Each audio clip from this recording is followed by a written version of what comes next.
first and foremost, my name is Rochelle. I am now the owner of Soul Activities, where I perform sound baths in and around the Los Angeles area. So, how did I even get started in this? Great question. And people ask me this all the time. So, I actually got started. Um, I did my first sound bath as in a participant of a sound bath in November 2023. I'm not exactly sure. I could find out the exact date, but what had happened was one of my best friends was turning 40. She's a friend of mine who I've had since like college days. She's the first in my friend group to turn 40. So I was like, 40, that's a really big deal. What are you doing for your birthday? And she was like, I actually want to go to this yoga retreat in Peru. And I'm like, well, great. Who all is going? And she was like, at this point, it's just me. So I'm like, no, you can't spend your 40th birthday alone, girl. Send me the details. I'm going. So she sends me the details. Didn't really realize how much a yoga retreat cost when I said I was going. But hey, I said I was going. So that's what it was. I was going. So this was maybe around April. So the retreat was in like 6 months. So I went ahead, I paid for the retreat and just knew that I was going to do yoga in Peru. In my head, I was going to be like practicing yoga from the day that I signed up to the day that I got there. And I was going to be a yogi in that 6 month period. Well, what happened in reality was I probably did yoga about 6 times in that 6 months, and I got no better than I had ever been before. And I was like, well, whatever. I'm still going. It was all women of color. If I felt comfortable, I did not feel like an expert by any means, but I still went, had a great time. But one of those days on the itinerary was a sound bath. Now, I knew that I wanted to do a sound bath before I went. I knew probably since I signed up or before. I had never gotten around to it. But by the time I signed up, I was like, I just paid all this money. No, that's going to be my first one. I'm going to have this really cool story to tell for my first sound bath ever. So I just waited and I was like, I'm basically going to lose my sound bath virginity in Peru. So that's what I did. I went to Peru, did my sound bath this night. It was a man and his wife, and they were from Argentina. He said that he had an instrument from every continent, which I mean, it looked like he did. I didn't know anything. I didn't know what any of the instruments were called. He started his sound bath and he introduced every single instrument. He showed us the sound it would make. And that's something that I do now in my own sound baths is I introduce every instrument. But he did that and it was like, okay, cool. But he played, and before I tell you about him playing, it's important for me to tell you that I went to Peru with a very heavy heart and with a lot on my mind. I was going through a very just pivotal time in my life where I was exiting a relationship, or at least trying to figure out if I would be exiting this relationship or what was best or not best or whatever, and really trying to find me and choose me in that moment. So when we got there that first night of the retreat, they asked everybody, what is your intention and what do you want to take from this week here? I said, I want to take answers away with me. I'm here for answers because I knew that I wanted to just sit with myself. I was having a hard time focusing and just not spiraling when I would try to meditate and just thinking about all the what ifs and possibilities and things that were going on. My mind could not quiet itself. Okay, back to the sound bath. He got started. We had laid down on our yoga mats, got comfortable. I was able to transcend all of these racing thoughts. I was able to calm my mind. I was able to feel this peace wash over me that I had been seeking for probably a year.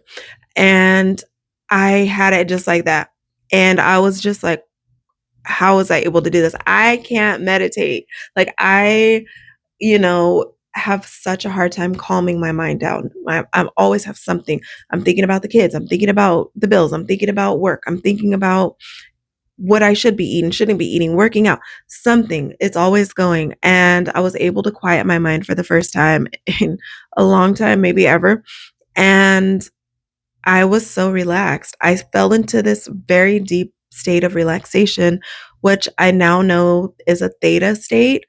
and it was magical. I know that sounds cheesy, it sounds corny, it sounds all the things made up. It sounds like a lie probably, but I promise you I felt so good. So when I got back to Los Angeles, I was like, oh, I already knew about places that did sound baths because I had been wanting to do one, like I had said. So I went to one place, and I'm not going to name any names. I went to this place and I was so excited because that feeling just chef's kiss, perfect. And so I got to the sound bath. It was beautiful. The setup was gorgeous. Oh my goodness. And I left feeling disappointed.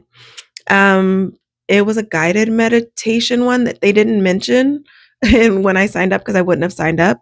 I was going there for peace, clarity, quiet, other than the sound bowls, the singing bowls, but she talked every so often she would start talking and like, now envision. And I'm like, girl, be quiet. But and so I had went with a friend and me and my friend were both like, probably won't do that again. So then I also went to another place. This is a very, very popular place. People come from all over to go to this place. And I wasn't a fan of how they played. Um, it was like very clunky. It was only with singing bowls, but I really like the gradual fading in and out of the sound to where it feels like a wave that feels like you're almost like rocking. But instead it was like mallet on the bowl, like doom, doom, doom. And I was like I just could not get myself into the state that I was in Peru.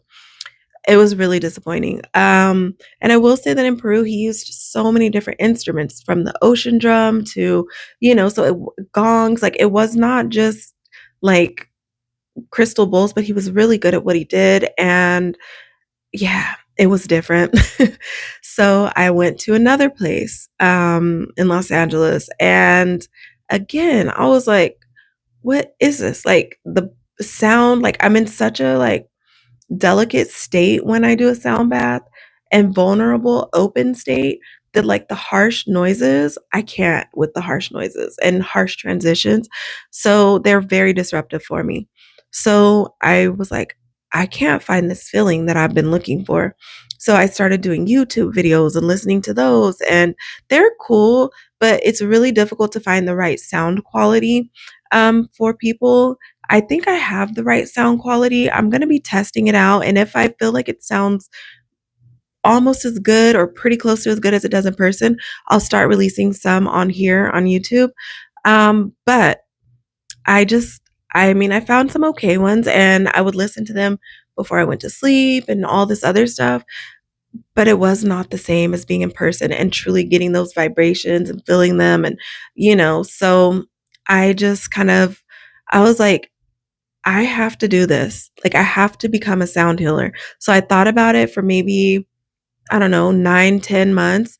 And I was like, where do I start? What do I do? Is there a school for this? Are these classes? Is this like, how do you find this? So I decided to just start looking into it. I decided to start speaking my intention out loud. So I told a few people, one of the people I told at work, she's like, oh, I have a sound healer certification. And I'm like, oh, you do? I'm like, how did you get it? What did you do? She was like, yeah, you just take, it's like some hours, like a weekend worth of classes, and you just spend the day. And so I looked into it, and I will say that they were a bit pricey for me because most of them were at least $1,000 or very, very close to $1,000. And for me, somebody with a background of playing instruments and music, and I was just like, it wasn't that I didn't think I needed it, like extra in person training, because I think anybody could use it and benefit. It was that I thought I could do it with thought I could get away with just an online one because of my extensive music background. So, I did do life-changing energy, which I have linked down below, and that's how I did my classes, and it was an online school. It's asynchronous, so you are completely on your own. You do need discipline in order to do it, but it was a fraction of the price. I wanna say it might have been like 100, $200 when I did it, so it was what I could afford, and in talking to other people, they were like, "Start with what you have. Don't go run and get a venue. Don't go, a permanent space, that you are responsible for, rent and everything for every month. Start with what you have and where you're at in life." And so, took that information and I took that advice very literal, and I did. I started with where I was at. So I took my online course and I learned so much. I practiced and I played just in the living room on a regular basis. I just played and I would play for my kids, I would play for my mom, I would play for anybody willing to listen, my best friends, and I ended up just really through this journey, I've learned to be much more intuitive. So I can say that, yes, I do have a musical ear that is trained and all that, but I play very intuitively. And what I mean by that is within my sessions, I am very in tune with energy. I am an empath to the core. Um, Sometimes I hate it, sometimes I love it. But because of it, I am able to really tune into the people in my space, like into their energy. So I feed off of their energy, and based on their energy, I'm able to play what they need. Each of the 7 bowls is aligned with the chakra. It correlates to a chakra. And it's funny because I find myself in my sessions and I'm playing certain notes and I'm like, I wonder who needs this right now. There's somebody in this room who needs this. I was doing one session and my love chakra was just, I mean, the chakra bowl for love, it was just like I would try to play something else and it was right back to that, right back to that, right back to that. And I usually try to, distribute the sound a bit, but I almost played the whole session in that note. And I was like, I didn't know this was my first time and I was like that I played so intuitively. And when I finished, somebody came up to me and was like, "What is that bowl? That's that one right there. Like, does it do what is it? Like, is it something in particular or does it mean something?"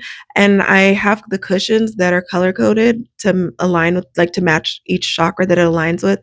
And so it's mostly for me because I just to know which one I'm playing at which time. So I told her, "Oh yeah, that's the heart chakra." And she's like, every time you played it, she's like, "It just did something for me."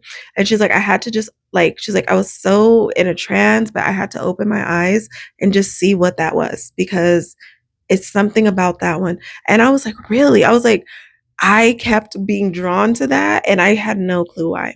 Now, before I did sound healing at all, did I realize I had these intuitive gifts? Absolutely not. I knew that I was an empath, but through sound healing, I have been able to dive so much more into these gifts that I'm still getting adjusted to and getting used to and recognizing as gifts because so much of what I sense, feel, experience, I just thought everybody did. So I'm learning that everybody doesn't and that these are actually gifts. So, yeah, so that is how I got into sound healing. I definitely think that I was listening to some guides, some angels, somebody in my life that was like, you need to understand that this is where you're supposed to be and what you're supposed to be doing. So that is how I ended up here. If you have questions, of course, drop them down below. Um, yeah, if you're in the LA area and you're just looking for a sound healer, please let me know. I would love to do your event. I would love to do a one-on-one. And like I said, I do have a space that I like to use. So if you are wanting to do like a group sound healing, maybe I know people like to do them for like bachelorette parties or bridal showers, whatever. let me know and just go ahead and contact me. Drop it in the comments, or you can email me at soulactivities333 at gmail.com. And I will link all of that below for you to be able to contact me. But I would love to provide this wonderful, amazing service to you. If you just feel like I need some relaxation in my life. Like the world is a crazy place right now, and you are carrying the weight and the burden of so much happening, especially if you're an empath like me. This last year has been heavy. It has weighed heavily.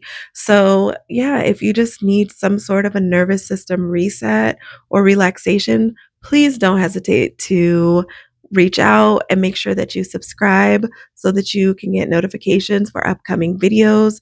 And if there's anything in particular that you want to know about, go ahead and drop it in the comments and I will get that video out. And thank you guys and good luck. If you are wanting to start your own business, good luck. And if you want to do a sound bath, please do one. Do yourself a favor and do one. Bye.